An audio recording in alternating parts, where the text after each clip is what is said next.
Everyone, my name is Janice Burke, and this is my persuasive speech on false memory. So let's first start off with defining false memory. The False Memory Syndrome Foundation defines false memory as the distortion of memory through influences such as the incorporation of new information. So as previous research has shown, there are a number of ways in which false memories can be created, such as doctored photographs by Wade et al., mental imagery by Hyman and Pentland, emotions by Kaplan et al., and social media outlets by Finn et al. So, what's the issue?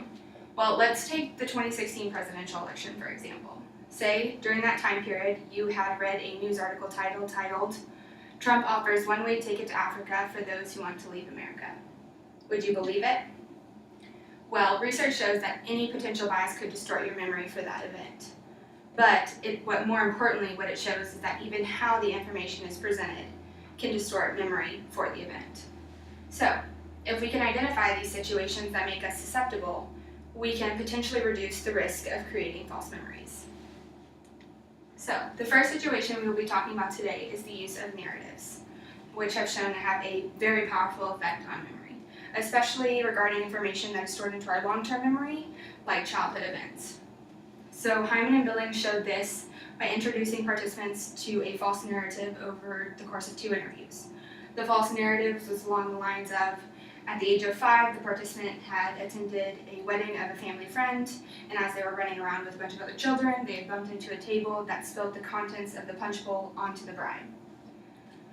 The results of this study show that 27% of participants had integrated that false narrative into their memory as true. And so, another way in which false memories have been elicited is through the use of television broadcasts, which have actually shown to lead to more occurrences of false memories than do narratives. So, Austin and Strange showed this by splitting participants up into 2 groups, one to read a news story and one to watch the news story on television, and then all participants were asked to summarize the information. The results of this study show that those who watched the story were more likely to report false information after the fact. So the concept here is that visual representation can provide for the cognitive scaffolding needed to build memory for an event. Or in other words, it can make it easier for individuals to mistakenly attribute that event as being true into their memory. So at this point, I'm assuming y'all are wondering how this relates to us outside of the research setting. Well, Strange et al. Demonstrated this by showing that photographs can lead to more occurrences of false memories for the news. So he did this by showing participants 40 news headlines, 20 with photographs, 20 without, and then he had 10 being critical news headlines, meaning that 8 would be true and 2 would be false. The results of this study showed that participants were more likely to create false memories when a news article was accompanied by a photograph.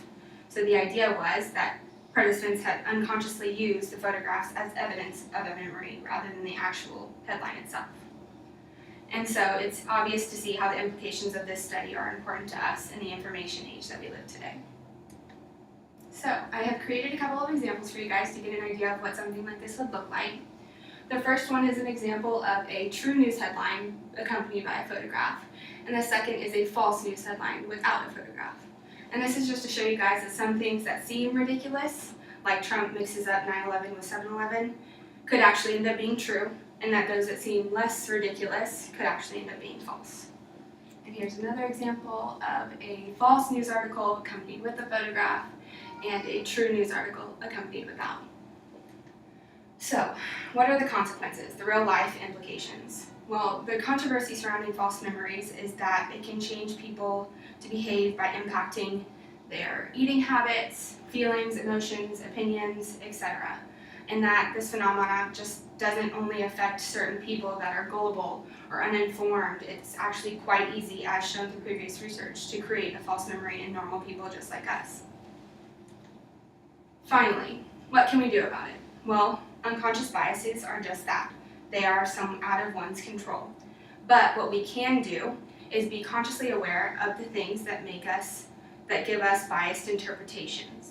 So there's no way that we can just stop watching the news or block all of the false information from getting out there, but it is important for us not to use outside information or even our own internal heuristics to determine the validity of that information.